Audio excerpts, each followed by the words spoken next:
Cars are the heart and soul of Forza Motorsport 4. At Turn 10, we're passionate about bringing the most incredible cars to your garage. But before we do that, we have to travel the world, collecting, researching, and sourcing these cars for use in the game.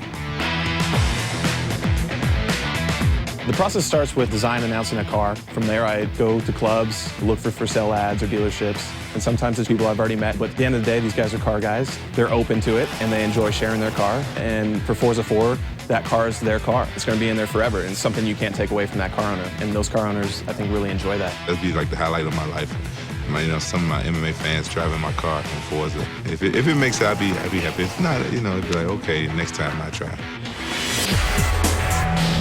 Each method of acquiring reference for a car has different advantages and disadvantages. Scanning is nice because we know it's correct. We know the shape is accurate. The manufacturer that we have to approve it with knows the shape is accurate. When we scan a car, we're getting data on the inside and the outside of the car that's accurate to 12 thousandths of an inch of every surface that we capture.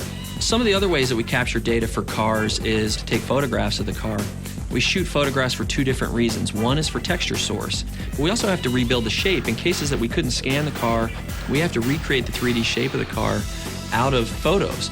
So you take photos from a lot of different angles, and then we lay those photos in behind the geometry as we're building them. So we actually match the geometry to the photo in the viewport when the artist works, and then we can match them to multiple views and know that it's correct, and then the shape is sub-centimeter accurate on the surface of the car. We think of the Auto Vista experience cars almost as a level to explore. You can go in there, open the doors, lift the hood, so we have to capture the gauge sweeps, the light beeps, all that stuff that happens in the car when you first key it up to a much higher level of detail. With the introduction of Auto Vista, we wanted to really immerse the player in that moment. So what we do is we actually have a surround sound 5.1 microphone that we put in the driver's position inside the car while we record that entire sequence. Authenticity is the key to the car sounds for this game.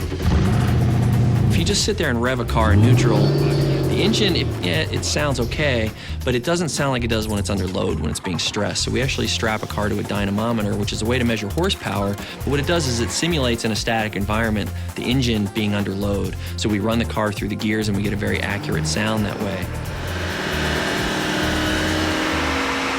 Every car is different, and we'll spend some time walking around the car at first, trying to work out where the cool sounds are, what the sounds are that really capture the sound of that car, and then we'll position multiple microphones on each of those sources to try and get different perspectives to make sure that when we bring it back to the studio, we can get everything we need and reproduce the sound of that car. The audio sessions allow us to have the car sound real in-game, and the dyno session really allows us to push it to its limits.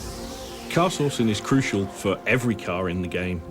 The lower-end cars in the game are just as important to us as the high-end cars because a lot of people have got experience driving the first cars that you're going to get in the game, and we need to deliver that experience. Much fewer people have driven a Ferrari, but all cars are important to us, and we need to make sure that every car is as authentic as it can be. From the sounds of the engines to capturing every line and curve on the car, the result of all this hard work is the most authentic, beautiful, and fun driving experience on the Xbox 360.